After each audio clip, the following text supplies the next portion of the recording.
Bonjour, je suis Didier Abadi, je dirige l'ERAC, qui est une des 8 écoles françaises de formation supérieure au métier de comédien. Elle est implantée à la fois à Cannes et à Marseille, et depuis le début du troisième cycle, nous avons accueilli une jeune volontaire qui a intégré notre structure.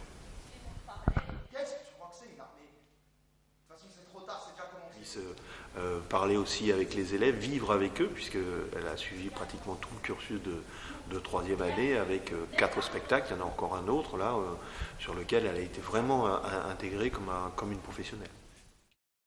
On a appris ça au travers de l'ADCEI, avec qui on travaille assez régulièrement, et puis qui nous a fait part de cette possibilité.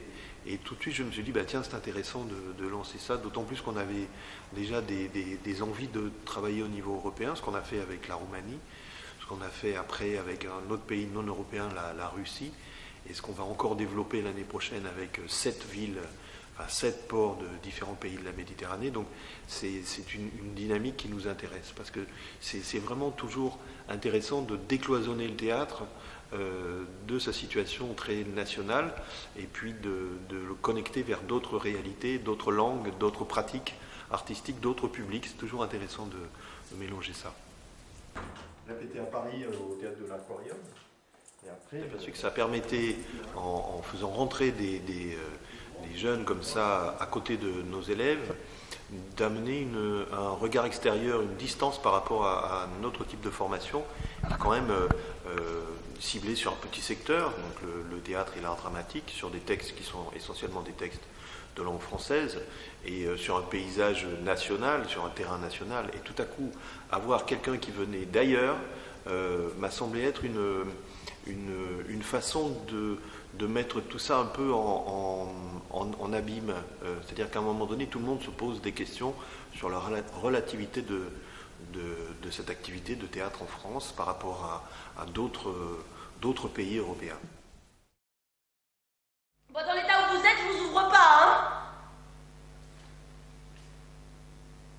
Votre bébé, évidemment, vous allez l'avoir, votre bébé.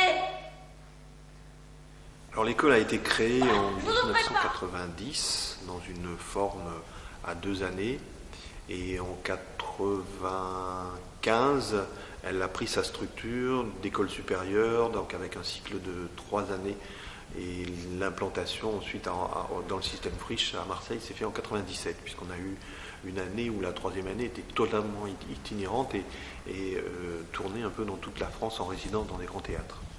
Le cursus est de 3 années. Il y a les 2 premières années qui se passent à Cannes, et la 3e année, qui est plus une année de mise en situation professionnelle avec des réalisations publiques de spectacles, se passe à Marseille, dans le système Frisch Théâtre de la Belle de Mai.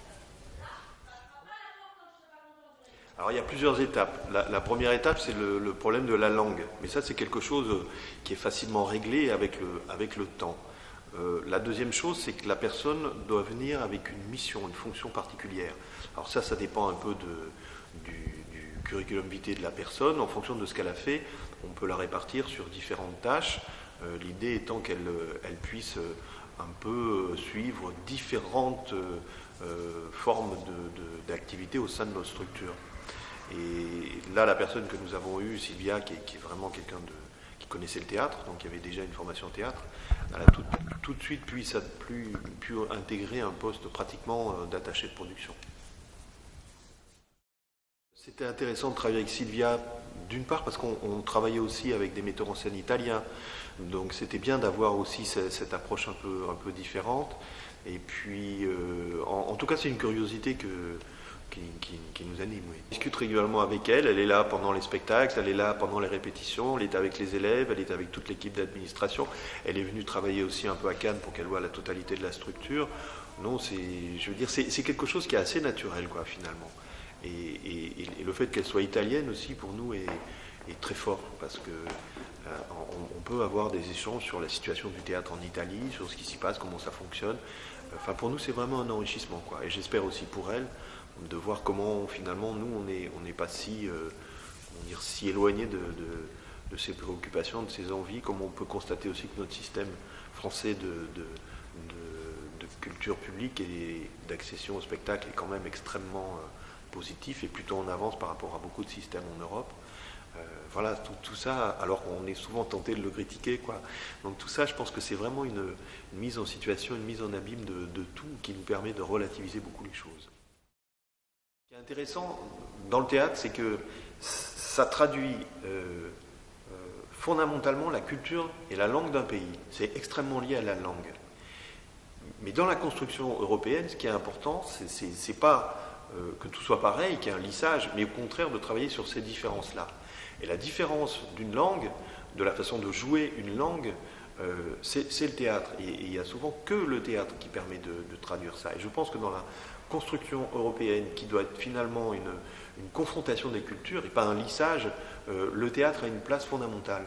Et au contraire, la langue n'est plus un barrage. La langue, elle établit cette différence-là. C'est vrai que quand on travaille, quand on regarde les acteurs allemands, où souvent dans la phrase en allemand, le verbe est placé à la fin, forcément dans le jeu de l'acteur, ça se traduit par un sens qui est donné à la fin de la phrase. Et c'est pas du tout la même chose qu'un acteur français, ou qu'un acteur anglais, ou qu'un acteur italien.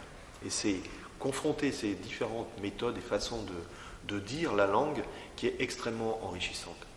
Et il faut préserver ces différences. Moi, je tiens à ça. C'est de la différence des cultures qu'on peut faire naître des liens, qu'on peut tisser des choses, qu'on peut engager un dialogue. À partir du moment, enfin, si jamais on en arrivait à avoir la même culture pour tous, ce serait quelque chose de terriblement ennuyeux.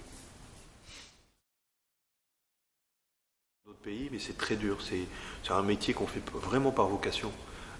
D'abord, c'est un métier où on ne gagne pas énormément d'argent, sauf si on bascule dans le privé ou dans le cinéma. Mais il y a une vraie, ce qui est intéressant, c'est qu'il y a une vraie motivation, il y a une vraie force de vouloir rentrer dans ce métier comme on pourrait rentrer pratiquement dans un ordre ou dans l'ordre des médecins ou dans un ordre religieux. Il y a quelque chose d'assez étrange et fascinant dans ce métier et autour des gens qui l'exercent. Ouais.